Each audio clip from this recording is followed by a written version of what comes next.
pullback areas that hold. It's not a coincidence. It's all programmed. And whether you think the market sold off a little bit more today because of the economic data, that's the cover story. The market was going to do what it did today no matter what, right? And then again, you're always a faux show, bro, away from having to cover, which is why it makes shorting very difficult. But we're still in the downtrend. Still loving my short. But, if you took some profits, now we could get back into the cheaper price. I don't mind trading. What's up, YouTubers? Good morning. Really hasn't been much to talk about today, but we can say one thing. We have a trade. If you're just joining us, hello, my name is Kenny Glick. I have a trade that has worked every single time, and we've just breached the 1300th in a row. And if you think I'm joking because of my playful, sarcastic tone to my voice, I am not joking. For the last 4 years, I have a trade that's been working pretty much since 1997. But now that I have combined it with chart pattern recognition, VWAP, and that trade all rolled into one, we have now done 1,300 trades in a row for profitability on this one particular setup. And that setup, my friends, is known as the 1 minute multi-day VWAP reversal, as you're looking at it right here on the QQQ. And the reason this is obviously my favorite trade is that I believe a market correction / crash is coming. And this is what it's going to look like. It's going to start innocently with a little complacency, and then a VWAP break and a VWAP test and a rollover, and then a Fat Finger Freddy trade. If you guys know about Fat Finger Freddy, the market being rigged, it accidentally shows you where it's going to go. Anytime, a lot of times between 8 and 8:15 in the morning, you get an anomaly print. But it's not an anomaly. It's actually the market that's pre-programmed to do something, slipping. And it accidentally slips between 8 and 8:15 almost, I would say 60% of the time we're getting these out of money prints, right? You got one here and it went there. You got one here and it went there.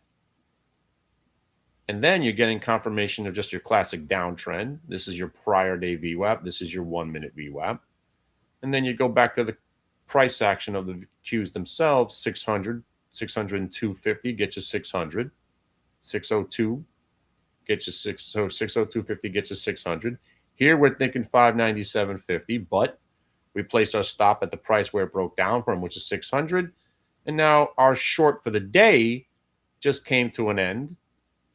But during this up move, I'm positioning myself for more selling. And normally I don't do much of this, but I'm pretty damn convinced I'm going to be right.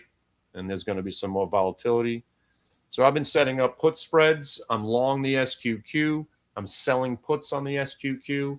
And I'm doing put spreads on the QQQs themselves for Friday, for Monday, and for next Friday.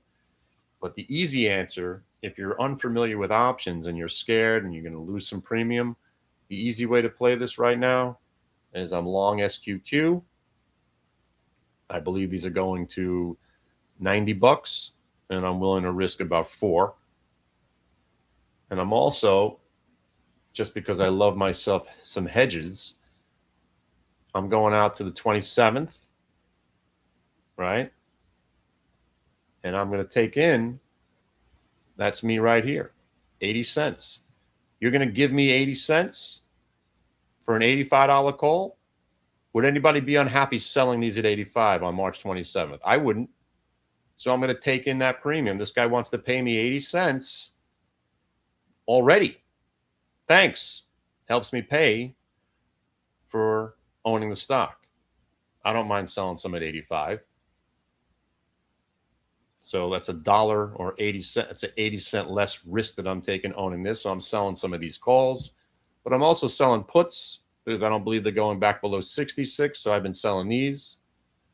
So I'm a seller of 66 puts. I own the SQQ. I'm selling the $85 calls. That's how I'm playing that. I got a put spread on the Qs, which we already cashed out of some today because why not? And I'm reloading. Normally, I don't take trades with me when I go on vacation, but I think something bad's going to happen. And again, I'm not committing a large amount of money, and everything I'm doing has been paid for by the trade that never fails. So let me rewind for a second. I don't care if the market crashes while I'm away. I don't care if I'm right or wrong. I don't care. I don't care about what these companies do. I don't care about inflation. I don't care about the president. I don't care about anything. I care about this trade right here on Lulu. That's what I care about. I care about that every time I come in and I have a trade that I'm thinking about taking, it keeps working. 1,300 in a row. I don't need to be right about whether this market crashes / corrects while I'm away. If it happens, great. I'll make about 20 grand, which would pay for the trip, which would be lovely. If I'm wrong, I'm probably losing 5 to 7 grand.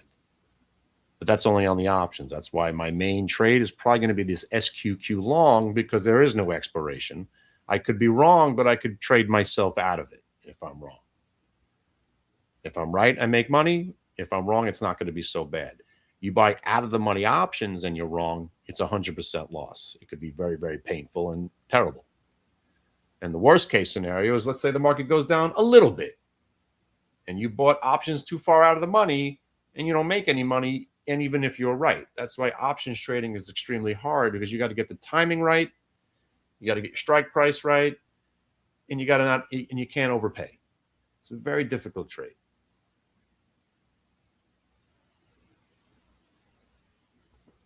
And that's why if you're going to take the outside, I keep saying outside, out of the money, take in some premium to help you pay for your gamble. That's why even with the SQQ, I think they could go to 90. But I don't mind selling some $85 calls for 80 cents. Because if I'm right, the SQQ is about to go to 90 bucks. Because that coincides with the Qs going to where I think they're going, 570. But if they break 570 when I'm away, because I'll take 570, that's really be awesome. But if they break 570, you got another 15 points to the downside, possibly 17 more points. And that's why I'd rather be just long SQQ. I'll hedge a little bit of it. I'm selling puts on SQQ. I'm doing put spreads. So one of my favorite plays, we were just doing some math here. I don't mind laying out $9. So I'm going all the way out to next week's. So I got some for this Friday just in case. I got some for Monday just in case. But I'm going way out. I'm going out. Now I'm going all the way to next Friday right here. Right? So I'm gonna pay up for these because you're paying for premium, right? Sorry, those aren't the ones. Oh, maybe they are the ones. These are the ones we were about to buy for 9. Now they're at 7 and change, right? March 20. Just gotta make sure I got my date right. Hold on a second. I think I'm looking at the wrong one here. March 27th. Those are the 26th. We want to be.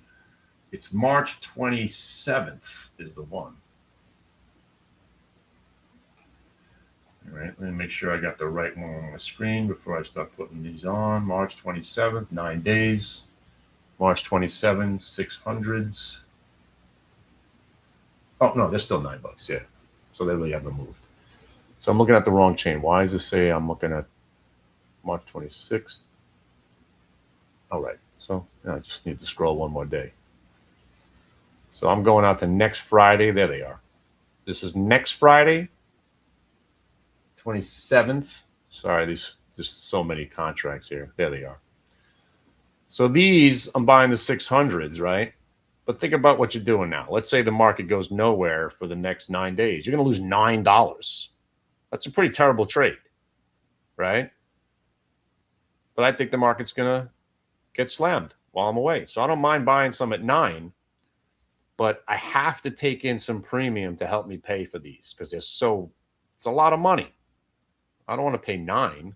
So I'm going to sell some puts to help me pay for those 9s. So I'm buying these at 9, bang. And then I'm going to go down here where I think the market's going to go to, which is that 570 area, right? And I'm going to sprinkle in some here for 2. So now I'm only paying 7 for those options. I get a 30-point put spread for $7. So if I'm right, I'm risking 7 to make 30. Right? And then I'm going to sprinkle in some 65s and some 60s. And if they're going to pay me $1 for a 556, I'm going to hit those 2 to help me pay for those 600s I'm about to buy at 9. And that's that plan. And now here's where I was going to say something stupid.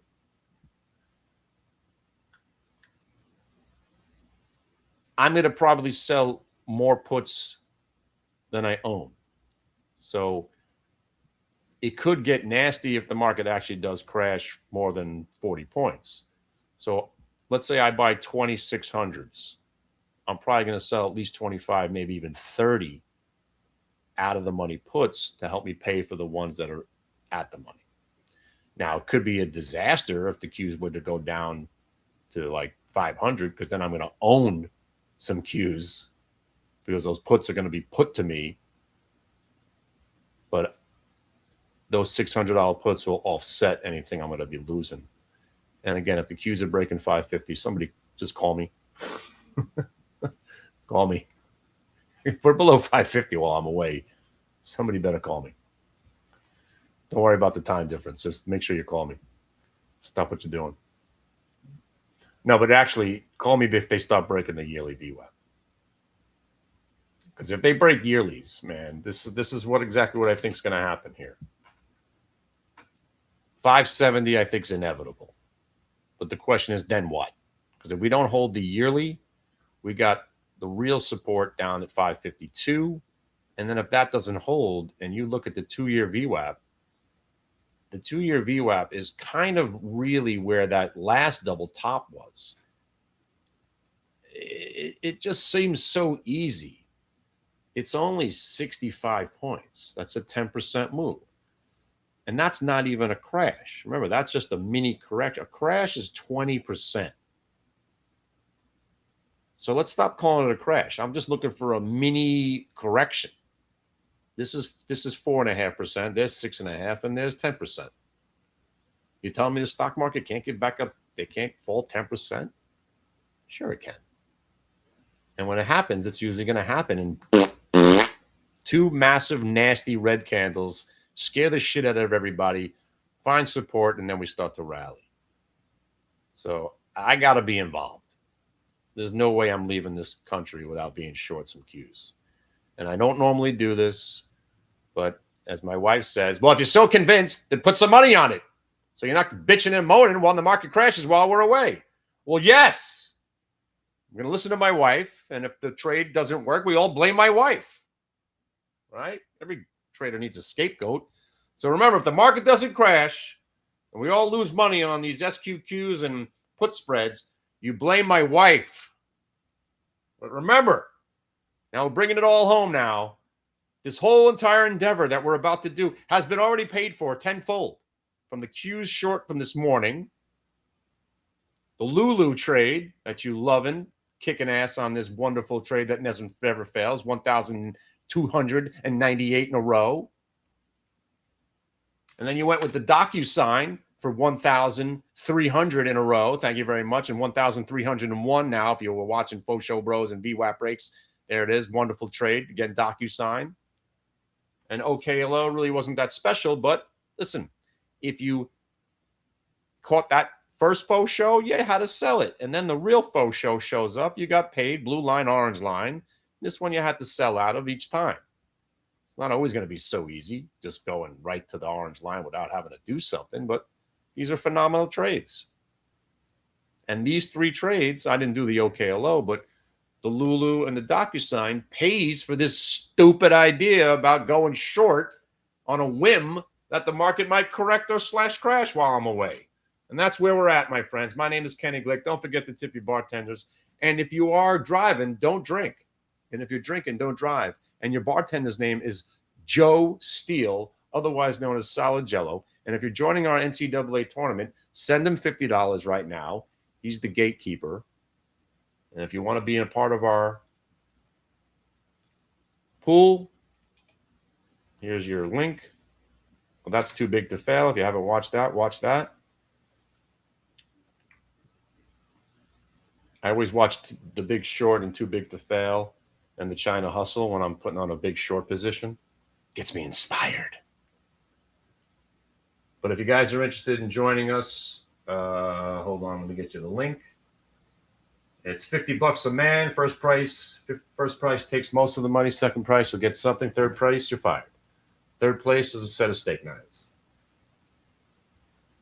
All right, hang on a second. Let me get this.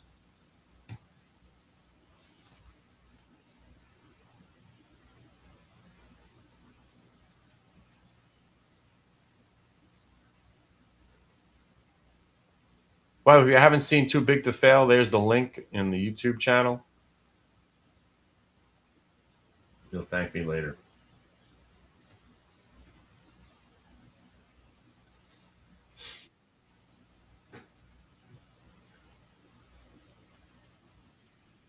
Hello, YouTube. Welcome. This is the guy that's been talking to you this whole time.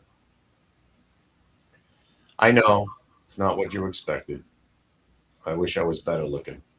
I tell you, if I was a handsome man with hair, with a big head, I probably would be famous already.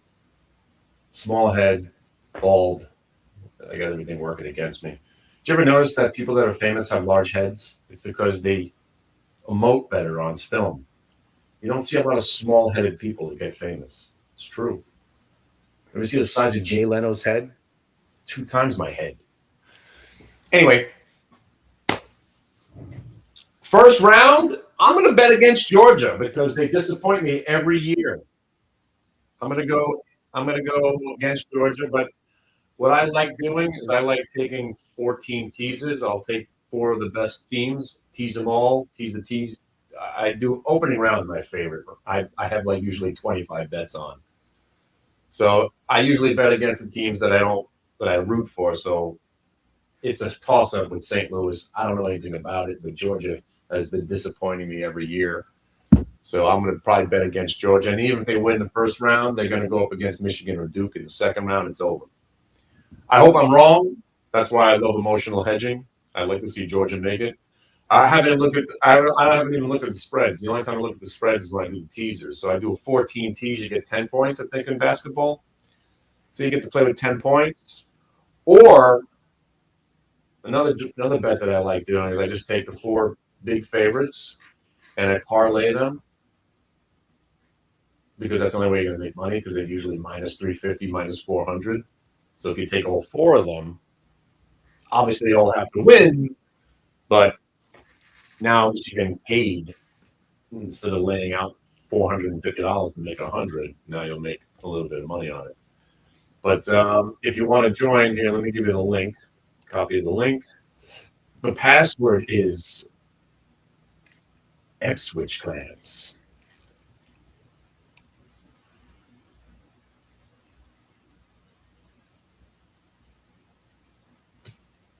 So let me know if that works. That should bring you to the window that opens up our tournament. It's Hit the Bid 2026.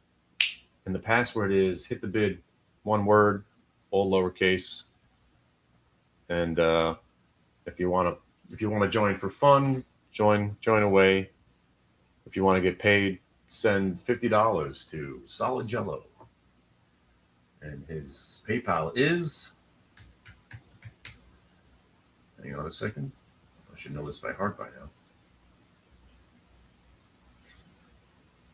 And as soon as you send the money, you could say goodbye to it because Solid Jello is going to take the money and go on vacation and no one's ever getting paid. Solid Jello is, by the way, if you don't know who Solid Jello is, you'll meet him this week while I'm away. He is the shining beacon of hope for all of you guys.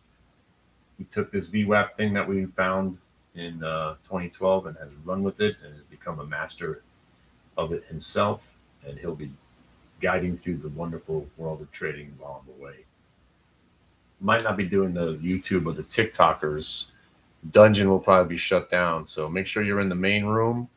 We got Chicago Sean coming on. We got Straza, JC. We got even Phil. Don Corleone's coming. Minotaur. Vaz will be here Monday. Don't miss the Vaz show. Vaz, if you don't know, the lovely and talented Olivia Vaz. She's into volume profile. She talks a lot about S&Ps, does the trade the close thing, so she'll be part of the show. So it should be good. Covering all the bases while I'm away. And let me try to get solid. I should know this. Where is it? Is it Solid Steel Solutions? Send $5. So here, I'll send you $50 right now. Let me know if it works. We're done. 50 00 cool send.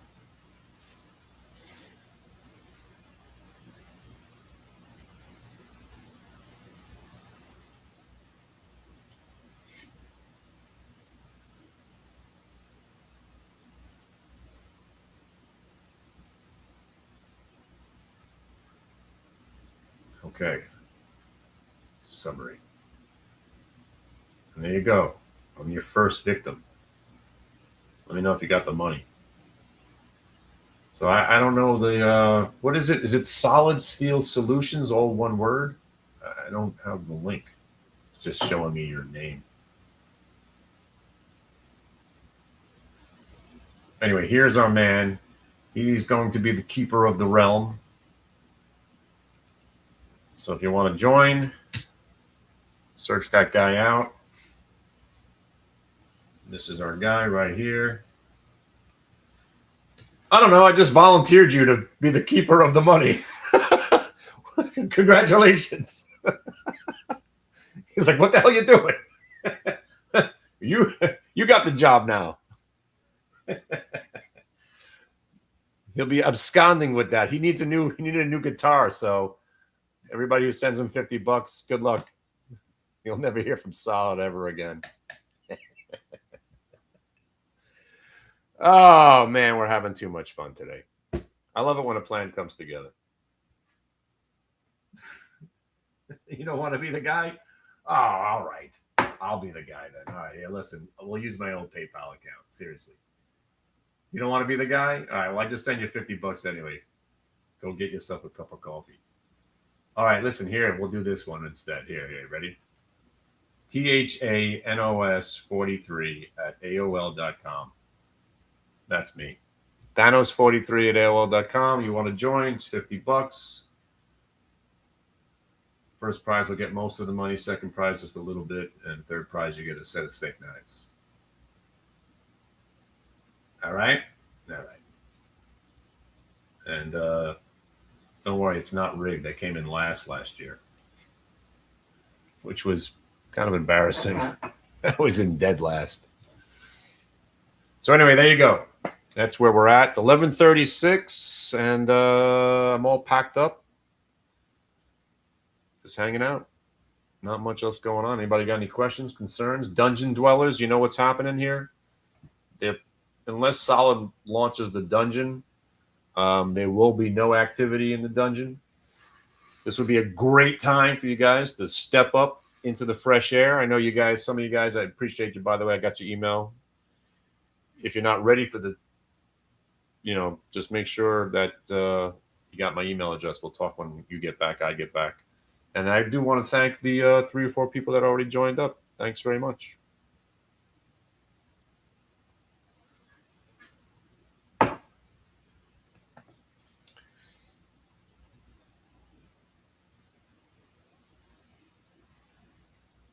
Questions, concerns? Let's go back to watching the IPO. All right, so we got this 60, right? So here's Schwarmer, SWMR, right? Still pretty damn, look at what it's doing here, right? 60 got you 62.50, but now you got to be looking 5-point increments. So now if you're trading this stock for real still, right, you're not thinking anything other than $80 still, right? But you can't trade it without using 5-point increments. Not for everybody. It's a lot different yesterday when we were buying this thing at $22.50. You know, you could use $2.50, maybe even $1. The higher priced it gets, the bigger the rug pulls are going to be.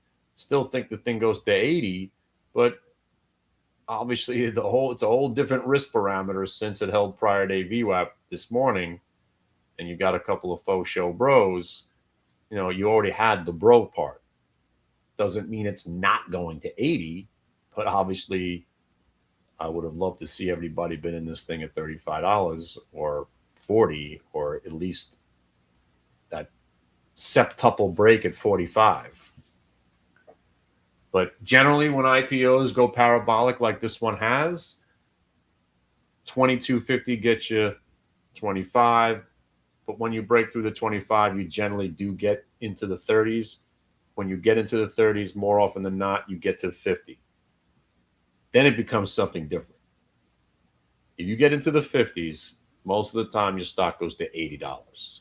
And that could be happening today. Now, for the sad part. This stock, I don't trust it. It's 3 million shares and a $5 IPO, $15 million IPO. It just smells like a scam. But worse is, even if it's a real company that does make software for drones, great. When they do an offering for 3 million shares, it could be days away, maybe even this afternoon, where they do what's called an offering. And they flood the market with more shares, crashing the stock. One of those things is going to happen here. Either, again, with 3 million shares out there, look, the stock is traded 5 times the float, right? There's always a guy. Remember, go watch Wolf of Wall Street. There's a guy in a rat hole sitting there with most of the stock. Steve Madden's out there waiting to dump this stock on you. You don't know when it's going to happen, but it's going to happen. And also, stocks don't go from 5 to 80 without some vicious pullbacks. But right now, every pullback's been a buy. This thing is on it's just sick. I still don't think it's going to end well, but right now, the only thing that you're concerned about are these last 2 pullbacks, which would be stops, 55, and then the 50, basically. But if this thing breaks 65, the next leg up should get you 80. And here's the fun part. 80 gets you 120. So if this thing gets literally past 65 and gets into the 80s, you ain't thinking 82 or 85. You're thinking another 40 on that stock. And it's just insane. Because if you don't know about it, it's a software drone company, blah, blah, blah. Maybe it is, maybe it isn't. I don't know. But I read about this yesterday. There's 3 million shares at $5. It's like the scammiest scam. We used to bring stocks public with 3 million shares at $5. And they were completely all illegitimate companies. It never went to $62 because, you know, we would control the entire float and crush you before the stock ever went up. But it's incredible. And just like yesterday, the stock's been alive for less than 24 hours. It's already part of the VWAP algorithm. So here's yesterday when we were trading it. And again, I didn't even know about this existence of the stock until somebody brought it to my attention. It already gone from 11 to $22. But then I was like, hey, if it breaks $22, it probably goes to 25. And then 25 got us 27. We traded it. But then this part happened. We figured the pump was over. Here's the dump. But then the dump became a fake out, shake out, VWAP jiggle, holds it from on top. Wait a second. What the hell is happening here? This stock's acting like a real stock, and one hold of VWAP, and she gone to $35. And then our projection was to get to 40, and we were in it. And this was very disappointing because it hit 40, it hit 40, it hit 40, it hit 40, it hit 40. Rug pulls us. We didn't get out. Hits 40 again. I'm thinking, all right, we're definitely breaking 40. And it rolled. Had to sell it. And then if you just went back and looked at it, where'd the selling go to? Back to VWAP, another faux show. And from $30, we got stopped out around 36 and change, which was disappointing at the time. It ripped to 42.50 in the aftermarket, only to rug pull it again to 30. Faux show, bro, in the middle of the night to 53. And then this morning, the crash from 53 back to prior day VWAP, which now gave us a new reason to believe. And then another one, and another one, and another one, and a range break, and so forth and so on. And now you're up here thinking possibly $80. It's just crazy. It really is crazy. And while we're talking about this, let me just give you a brief reminder where WNW is. Remember, we were trading this thing on Monday. Remember trading WNEW? Remember way back? Remember when it went to $13? It's at 20 cents.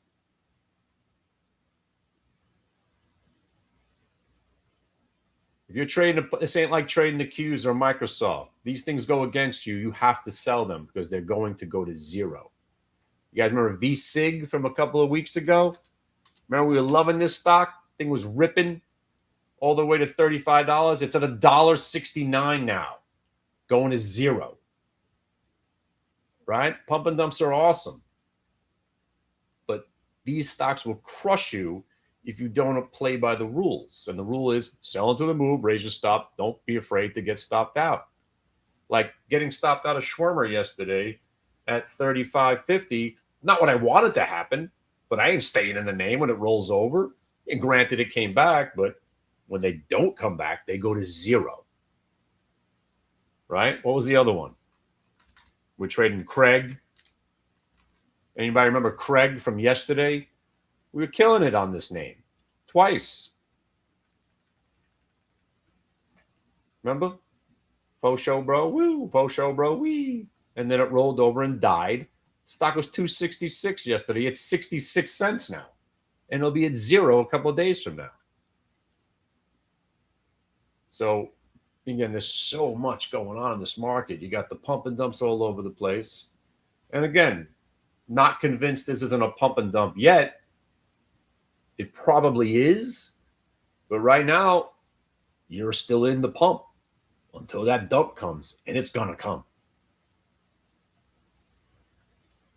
And if you're trading it now, the only way you could really remain in it is using 5-point increments, which is not for everybody.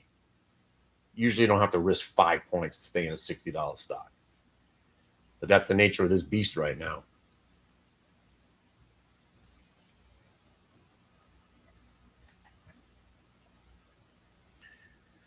And just take a look at my friend UVXY, right? The market's kind of like lazy right now. It's kind of boring. Why is UVXY up 10%?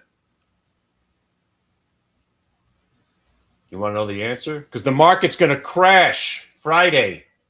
There's no reason for UVXY to be up 10%. The market's really not that unstable today. That's telling you something. Telling me something. Telling me it's giving me enough confidence to believe that there's going to be some more selling. And that's where we're at right now. So you got crazy IPOs, you got pump and dumps, you got rippers, you got rips and rolls, rolls and dips, dips and rips, faux show bros and blow off tops.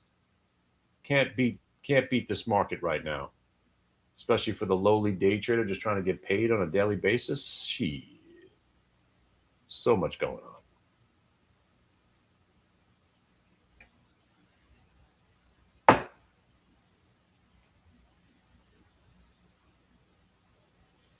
All right, so don't send Solid the money unless you just want to send them some money because you like them, which you should. So use my PayPal address. So it's $50 for the pool, and you'll be lucky if you get the money from me either.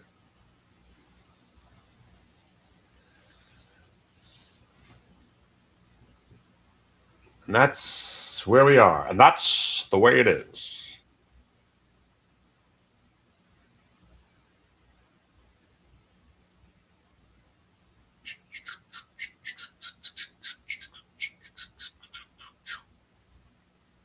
That's the way it is. Is that Walter Cronkite? Anybody have any questions, concerns? The precise way to identify a faux show bro, right there. Well, then again, it's a mini one. I like to see the leather candle below, but you see where it broke out from and tested it, and then it broke and it came right back. That's a faux show right there. So when you see a significant moment be broken and then comes right back, fake them out, shake them out, right? And the reason that this trade, when you have the orange line as the shakeout area, you know you're onto something, because the orange line, when it's below the blue, quite often acts as support for the pullbacks. So if you get a fake out, shake out to orange, and then it starts to rally, you're buying it down here, right?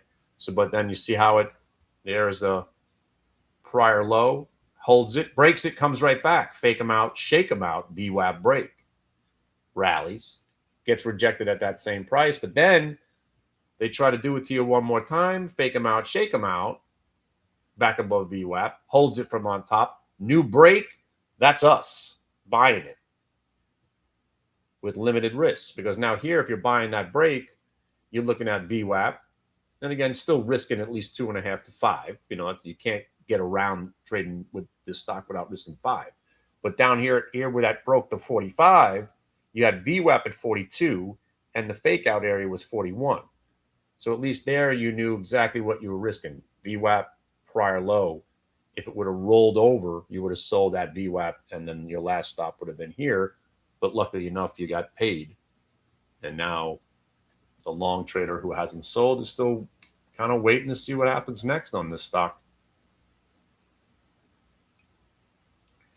What will I do if the market doesn't crash? Nothing. It's just at the end of the day. Who cares? I'm really not concerned. What I'd be concerned about is when these reversals stop working, which it's been 12 years since you looked at me. It's been 12 years, right? And the trade now works every time it shows up. I don't care if the market crashes ever. But what I would love to see the market stay in this range for the rest of our lives. You give me Alcoa going between 57 and 68 for the next 2 years. You give me the Qs between 582 and 635 for the next 2 years. We're the only ones making money trading this monster range. That's what I really want. I don't care if the market crashes on Friday or next week. I'm just preparing for it just in case it happens. I just want this to keep going forever. Whatever this is that we're doing these last 4 years, may it last forever, because the trades are working every time. You're getting action from every angle.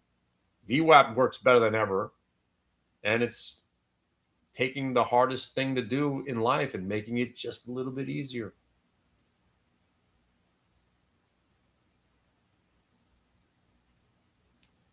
You know? And that just a little bit easier is a lot, because trading is freaking hard, because you're freaking out no matter what every time you put a trade on. But this, you know where the freak out levels are. So what's the freak out about? Freak out, right?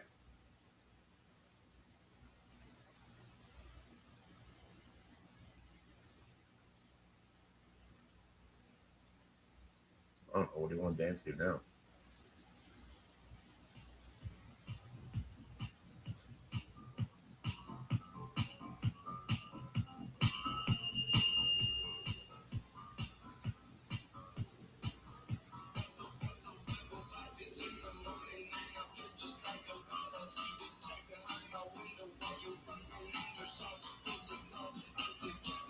Anyway, I need more coffee. And then I'm going to go.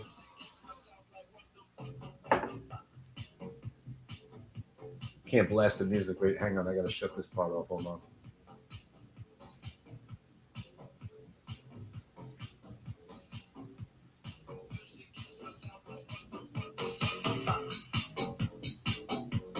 It's not safe for work, kids.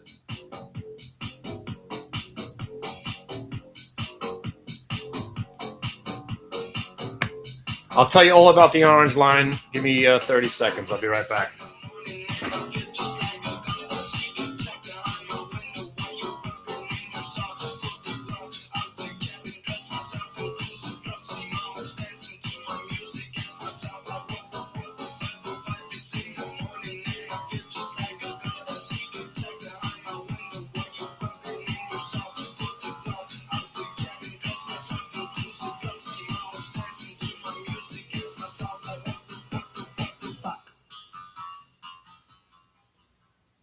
It's not that good of a track. I'm going to erase that off my playlist.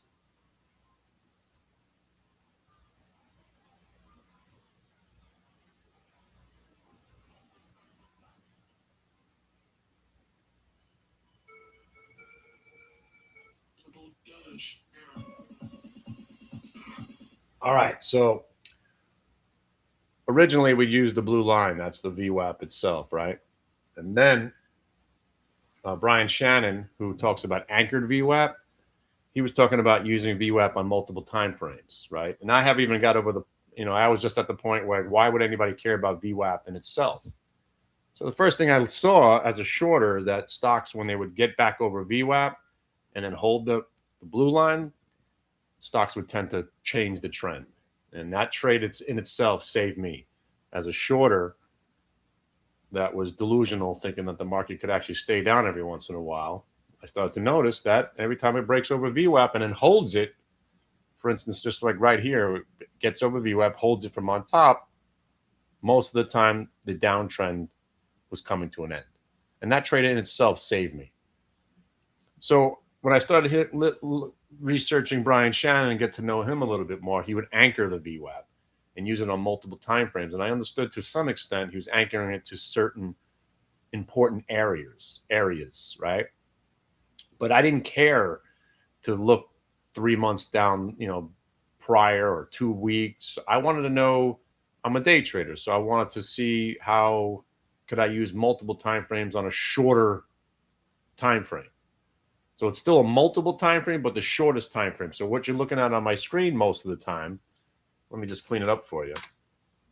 The QQQ right here. So it's today's VWAP starts to form every day at 4 o'clock in the morning. Or now it's basically 24/7. But the blue line is today. The orange line is grabbing data from today, last night, yesterday's aftermarket, an all-day session from yesterday and the day and the pre-market from yesterday. And I just chose to grab that data set and I experimented with it. And then I chose a little bit less, a little bit more, and I just started futzing around with the data sets, grabbing 1 day, 2 days, 3 days, 4 days, 5 days. So we have a script now that grabs those amount of days for us. So the main chart is the 1 minute multi-day. So it's a 1 minute, 1 day.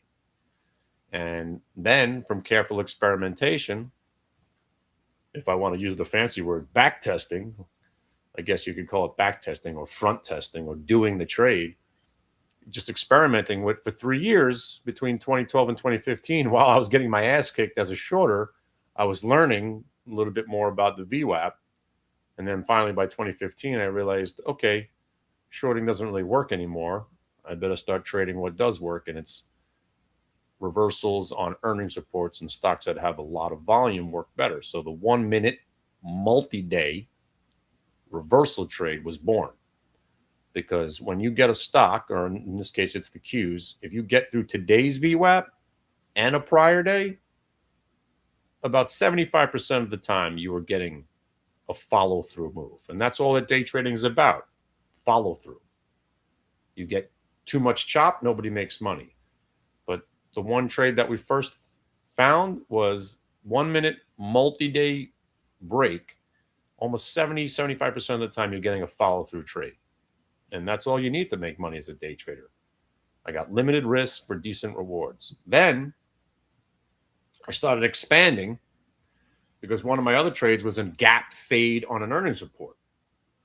So gap fade is, and there's no fading today, but today it's the opposite of the fade. It's the gap down buy, right? So, well, let me explain what the fade is. So imagine for a second, you bought a stock and you were betting on the numbers that were going to be good. And the next day the stock is up. What do? You sell. That's how you take your profit. So in this case, it's the opposite, right? So we're looking at Lulu today. Why? Because they reported earnings. The stock is getting slammed, right? Just terrible stock over the last year. Pretty awful over the last 2 years. Pretty freaking awful stock if you haven't sold it. And you just wasted 5 years of your life, because now if you look at here's a 10-year chart on, and here's what's nice about VWAP. Once again, 10-year weekly. Who would even think to use VWAP on a 10-year weekly chart? I would, because it shows you the trailing support of VWAP exclusively. It's not a moving average, it's VWAP. And here it got rejected at the 10-year. It's rolling over. Now look at this. I could even look at a 20-year VWAP chart, just grabbing every amount of data, 20-year on a monthly, and it's telling me that this Lulu ain't so healthy because it looks like it'd be headed down to that 136. Irrelevant, right? But this gives you a heads up of where the stock is. And then you go back to the day. You know the stock stinks. It already had a monster move in the pre-market, and then it collapsed in the aftermarket yesterday. And then we come in. And what do we do for a living? We don't care if it's Lulu. We don't care if it's some drone company. I don't care if they make athletic wear for beautiful women, or if they make athletic wear for weird bald guys and nobody buys it. I don't know what the hell I'm talking about right now. It doesn't matter what the company is. The premise is, give me a stock that's gapped down on an earnings report. If it breaks the blue line, I'm buying it. And the orange line, if it's above the blue, you're looking at it as a first target to sell. But just like that other trade I showed you, if something goes through today's VWAP and the prior day, and it's an earnings report, for 4 years now, we haven't had a loss on this trade. Let that sink in, because that's the point where I think I lose everybody. Today, we just crossed over to 1,300 of them in a row. We haven't had a loss on this trade in 4 years. Now, am I saying I haven't lost money? You guys know what happened to me about 2 years ago in August? I gave back more money than I ever thought I would ever see in my life on one trade. Not a VWAP trade. It wasn't an earnings reversal. I just went completely batshit insane with some UVXY short. And then we had some Armageddon over the weekend with Japan, and I got freaking annihilated. It's not like I don't lose money. My last 3 swing trades, well, the last 3 would have been all right, but I lose money. Everybody does. This trade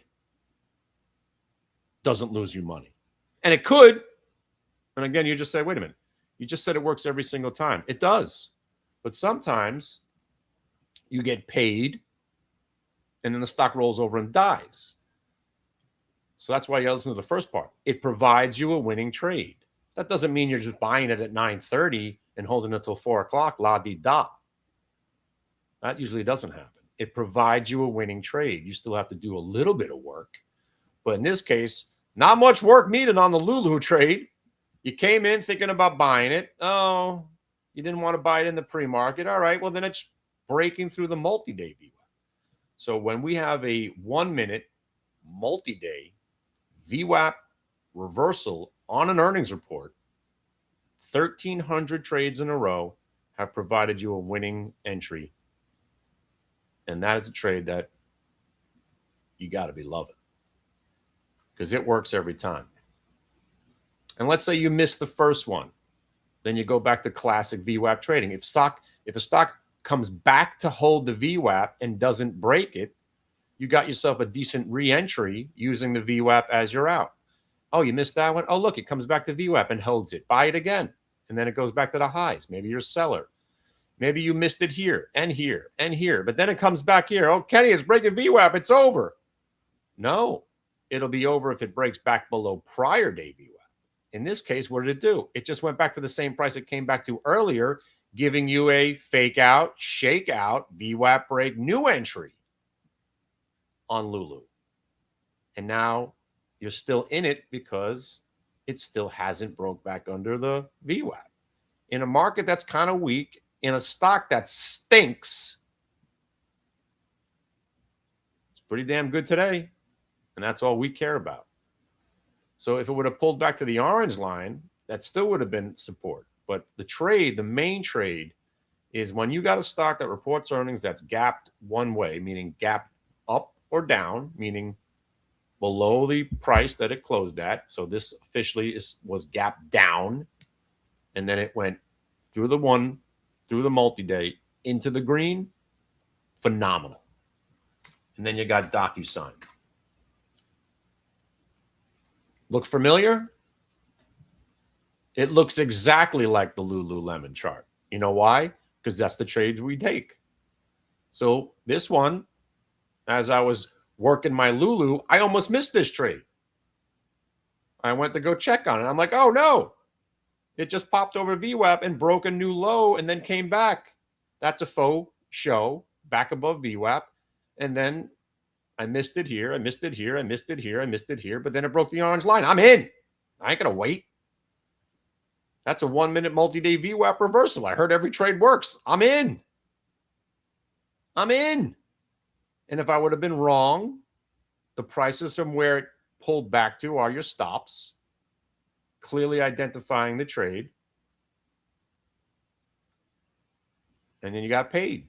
And then it rolls over. And where I sell on the way up is generally where I sell on the way down. So I got stopped out at 48.90. No biggie. Because I was in from 47.83. Sorry, what was the price I was in? 47.73 or something. 47.54. And I did buy some 47.83. But I was buying it on the way up as it was breaking. And I sold it into the move. Got stopped out on the way back down. Could have traded it again here. Little faux show, little ass crack VWAP break, butt cheek, VWAP break, another winning trade.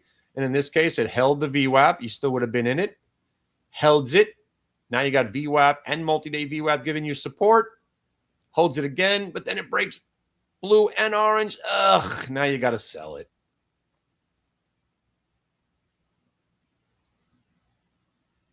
And that's it. You're just letting the VWAP tell you what to do. And that's why the Lulu trade's still along, because it never broke down. Right? And now you got to the inevitable price where I said you'd go to is 167. Right? What did you just do? Right there. 167. And when somebody said, why do you think it's going to 167 today? I said, because it went there last night. And the program that we work, because the market's rigged to price. So prices that were hit once before tend to be hit again. And when you have momentum in the direction of a price where you know it's programmed to go to, your job is to hang in there till it gets to that damn price. And look at that. It tried to get people out. But if you're using VWAP and multi-day VWAPs as your Lord and master, you just made the most perfect trade that you'll ever make.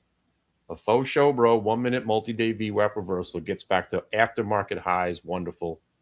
And this Lululemon, this wonderful trade right here, pays for the quote-unquote dumb idea that this market's going to crash over the next 10 days. And that's where you want to be. Ladies and gentlemen, my name is Kenny Glick. I have a trade that works every time. Start there. Start there with the trade that works every time. So then you have the money to put on other ideas. And if you're like me, you'll start to notice that all those other ideas don't work. 50-50 at best. So why take them at all? Exactly. Why take them at all? Because if you're brand new at this, why not just stick to the trade that works every time? And that's the only thing you do. No swing trading, no call spreads, no put spreads. You're not betting on crashes. You're not buying out of the money puts on 2 weeks out. You're not doing any of that. You're taking this trade that works every time, cashing out and shutting the computer. And then maybe 2 years from now, after you do this for 2 years and you're like, wow, this is amazing. You want to branch out? You want to swing trade? You want to believe in a stock? Well, that's your problem. I don't believe in any stock. Because to me, every stock is GoPro. Every stock is Lulu. Every stock has a shelf life. There's only one Eli Lilly. There's only one Apple. And I haven't picked one yet. All my stocks seem to run out of steam inevitably and roll over and die. I'm done. If I'm going to be an investor, it's the QQQ and some silver, and that'll be it. Picking individual stocks, I am not good at it. I don't know why. I should. By just the law of averages, I think I'd pick a couple of winners every once in a while, but I don't know. I don't. So I stopped trying. You know, every once in a while, I have a stock that cooperates, like Alcoa. I've been trading that pretty damn well for the last 15 years. But man, I have never experienced something that works every time it shows up. Right? And if you could literally be disciplined enough, and I'm a victim too, like I just said, I lost 10 grand on that NAVN trade. Why? Because I'm an idiot. That's why. Because I wanted to be a swing trader. Ooh. I thought I caught the low, and I did. Stock had a faux show, bro, on earnings day. I'm in this thing at $25, the worst trade ever because I got some garbage IPO put in my account by public. Long story short, bleeds me to death, and then waiting for a chance to maybe dollar cost average my way out of this dog shit. I nailed it.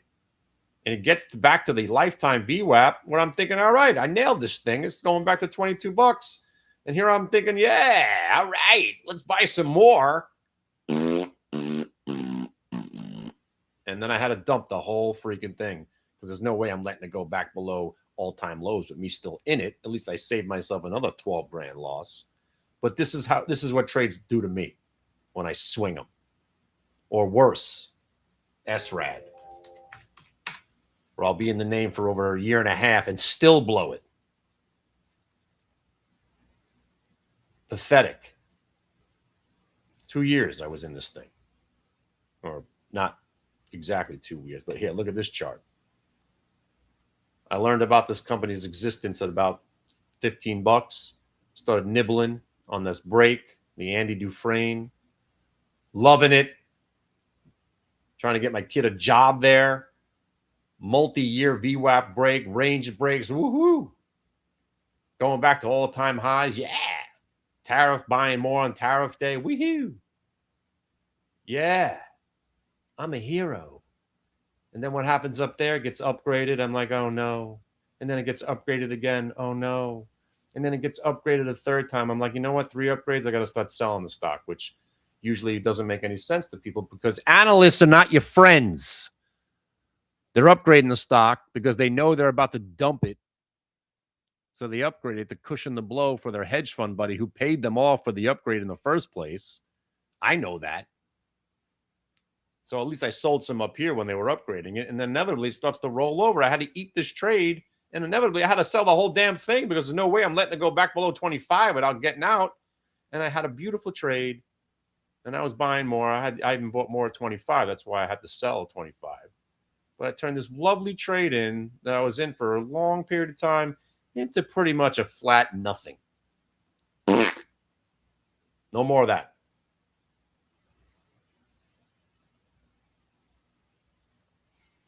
So for me, nothing really works as well. Obviously, nothing works better than 100%. But nothing works better for me than intraday trading because at least I have that edge with VWAP and price action and truly believing the market's rigged and exposing the rigging to the market. But once you hold something overnight, you're back in the hands of the matrix with no control.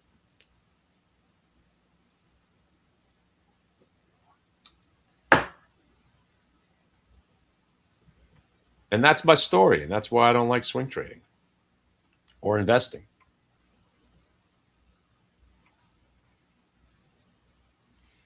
Right? Like even going back to this stock open. It's fantastic to trade, but these delusional psychopaths that were buying this stock at $10 that are still in this stock since last September, they look at this chart and they go, yeah, this is fantastic.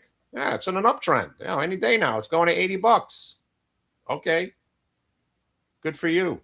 To me, I look like a stock that's down 50%, that's going sideways, about to roll over and die. But it's fun to trade. I said the Lulu. And that's it. Now we just rinse and repeat every day.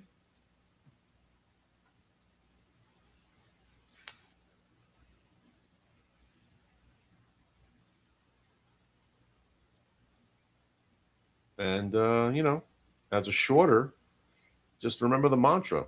Market never goes down. Stocks go down.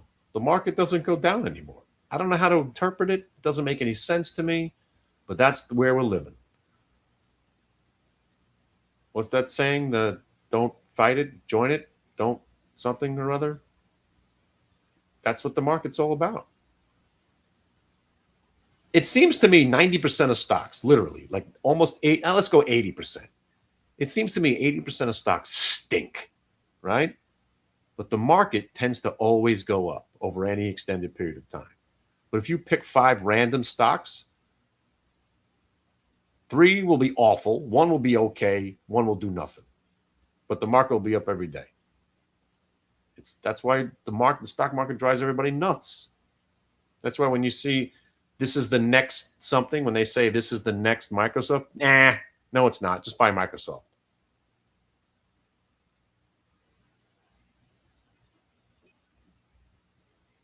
And that's why intraday trading, you don't have to know about most of that stuff. It's not about what Lulu does, right? It's not that they make hot pants for cougars. What? It doesn't matter what they make. It matters that they reported earnings and it's breaking over VWAP and prior day VWAP. And you know algorithms love that stuff and the stock tends to go higher. And you're going to try to make as much money as humanly possible on Lulu today. And now, here's where you can become a swing trader, because most swing traders are failed day traders, right? So they buy Lulu, it starts to go down, they don't sell it, and they go, well, I guess I own Lulu now. I hope it goes up tomorrow. And now they're a swing trader. And then 2 weeks go by and Lulu still stinks, and they're like, well, I guess I'm an investor now. And that's how most of these most day traders blow up. One trade where you knew you should have sold it, and then you're like, oh, let's see what happens tomorrow. And then tomorrow becomes next week. Next week becomes next month. And you went from not taking a $270 loss on something, and it turns into an $8,000 loss. That's exactly how everybody blows up. There will be losses in day trading, but they're generally small losses when you're trading properly. Jesse Livermore, right? Small losses are inevitable. Big losses are your mistake. Small losses are inevitable. The big loss is your fault.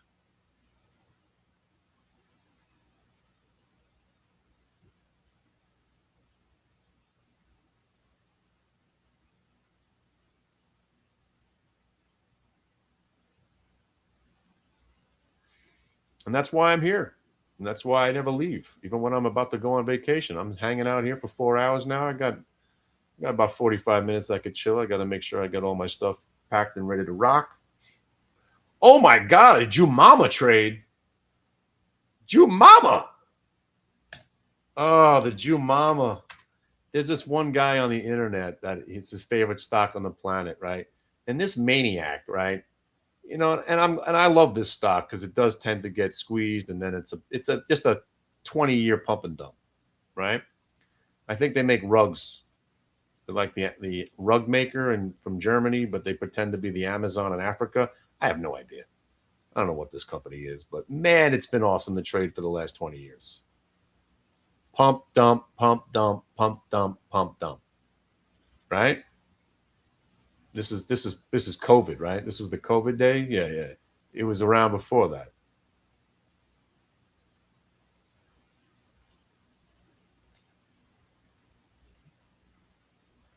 Oh, it's only been around for 2019. I thought this thing came out 2010 or something.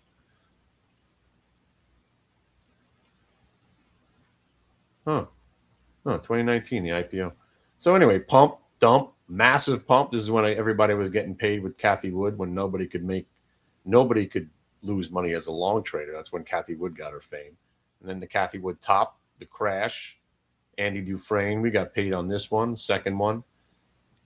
But my point to my story was this guy that loves Jumama because he thinks he knows about the company, he didn't get it right because the company's good. He didn't get it right because he did some fundamental analysis. The market went up for 18 straight months, and this came along for the ride. That's why I hate bull markets, because I don't mean to be, if this is you that I'm talking about, every moron who thinks they know something gets validated. And I'll affectionately call Tom Lee a moron. That's why I don't like bull markets, because people make heroes out of Tom Lee and Kathy Wood when they're 2-bit bull market cheerleading hacks. Change your tone.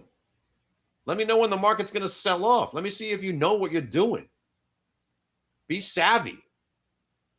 Tom Lee never changed it. Oh, today, it looks like there's a bottom end, and we're probably going to get the all-time highs before the end of the year. And he's always right, because the market never goes down. It's not like Tom Lee's a genius. Everyone's a genius in a bull market. That's why I don't like them. You give me a sideways market where it's a little bit more difficult, but it's less difficult for us because we're trading the ranges around VWAP. That's where we shine. So if the market stays in this fantastic trading range, and by the way, I would not be buying this Jumama. It looks like it's about to roll over and seriously go back to probably $5. Yeah, that's nasty. That's terrible. You held that VWAP and then you lost that battle. And now you're looking at probably the yearlies. Yeah, you're under the yearly. Ain't nothing good about this right here. So, but that's the thing. And that's why I love being a bear. I love being bearish. I love being skeptical. I love being jaded. I love being, well, some people still think it's conspiratorial. That's a word, right? People still think the market being rigged is a conspiracy. I prove it every day. You tell me Fat Finger Freddy didn't show up today and the Qs went right to it? People are like, that's just a coincidence. It's such a bunch of bullshit. Is it? Well, it keeps working. Because when I was shorting the Qs on this rollover, and then they start to rally and they start to roll over, I'm like, all right, here we go. And then it fat fingers. I'm like, oh, we're definitely going down now. And that's where we went to. And look how that became a very specific area. And that's where I pretty much got out of my short. Again, I got re-shorted again. But for me, pre-market short was over right here as it got back above the Fat Finger Freddy. And, then you had the economic data, blah, blah, blah.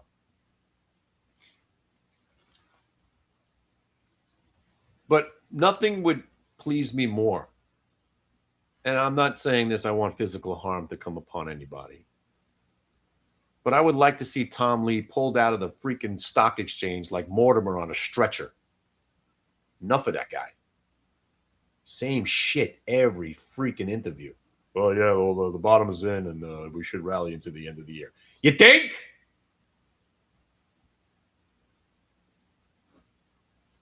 Same story every time.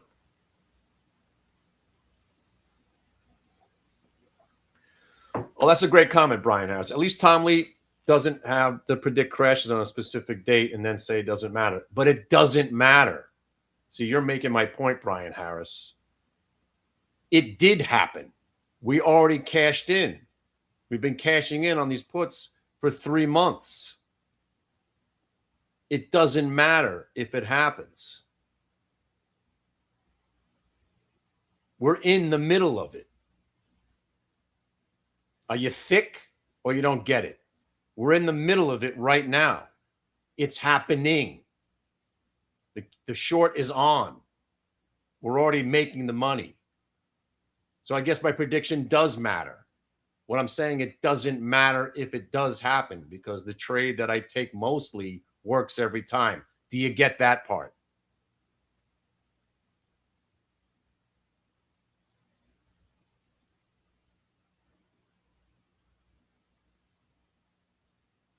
I've already won the bet. See, now we're already in the milking stage. So if it happens, fantastic. We'll make more money. But we've already made money because it's happening. We're in the middle of it right now. Do you get that? Or maybe you haven't been paying attention over the last 6 months where I've been saying it. That led up to today. We paid for this trade 40 times over. Do you get that point? Do you understand I got a trade that works every time? Do you understand that the trade's paid for? Do you understand that we came in short today? Did it work? My prediction already worked. Are you missing out? Do you see where the Qs went from 607 to 600 today? I won. Prediction done. I've won. Now I'm just hanging on to some more in case it goes down some more. You get that point? No, seriously, that's a real question. Do you get that point that we're in the trade that I've been talking about? So my prediction already happened. Do you get it? You don't, right?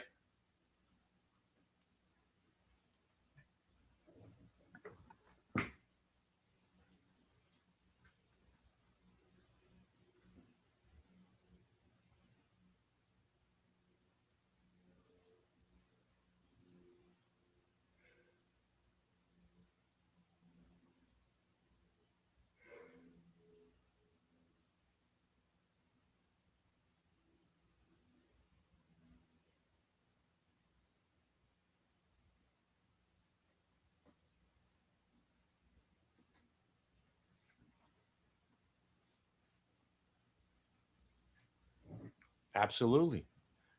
NQ futures were a massive buy Sunday night because they held prior day VWAP,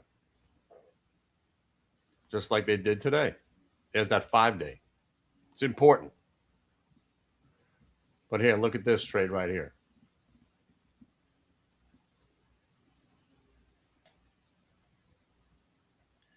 Well, I'd have to go back on that specific day. So that's 315. Why is it? Oh, it's a 3-day, I guess. Let's go back and show you that one. Right there. So I was predicting, you like that? I was predicting that the market could go down big over last weekend too, because we're in a market that's in flux. The futures opened up green, right? And then they start to roll over. I'm like, oh, maybe I'll be right about this. And it starts to roll, but then it comes back. And here is where the bull market showed its face again. NQ futures, gaps up, rolls over, looking like they're going to roll. They never break the lows of the day. And then right here, the prior day VWAP acted as support, back above the 1 minute, reason to buy, and you got paid right into the next session.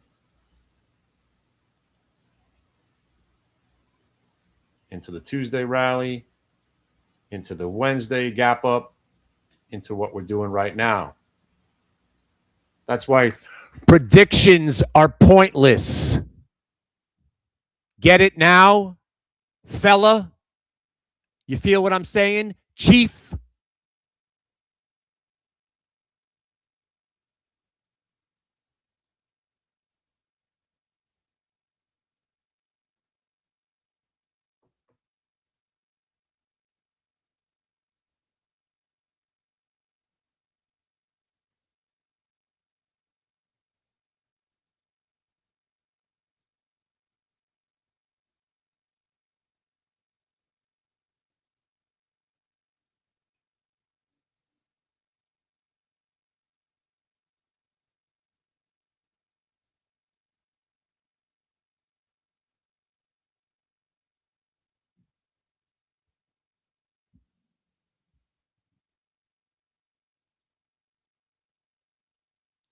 And by the way, if you're going to say something negative, right? Hey, remember when I predicted Lulu would get to 167 today when the stock was at 156? Remember that? Buddy? Remember that prediction?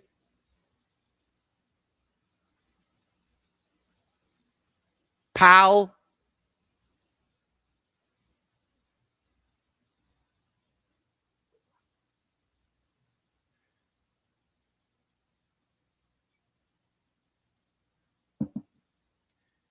So go get your crystal ball out and go hang out there and put your trades on from the crystal ball because that works out fine.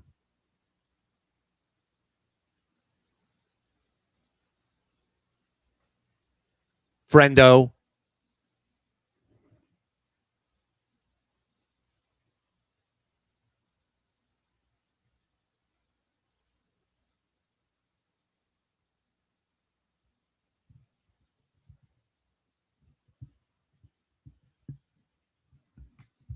Come on, where's the snarky comeback?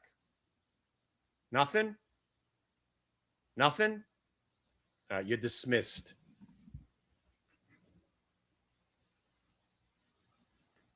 Dude.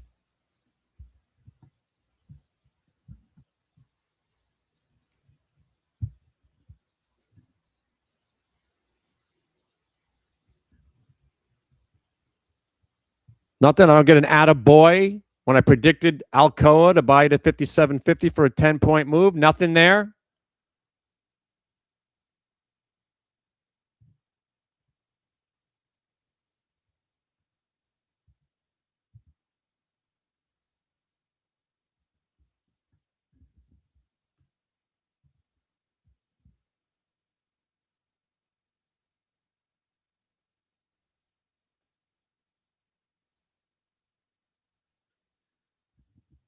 By the way, AI just told me that chief, pal, and fella are informal, often masculine colloquial evocatives to use it addressing somebody similar to buddy or dude, but usually used in a condescending or patronizing depending on context and tone. Are you catching my context and tone there, sir? Buddy? Mate? How's it working out for you with your predictions there, bro?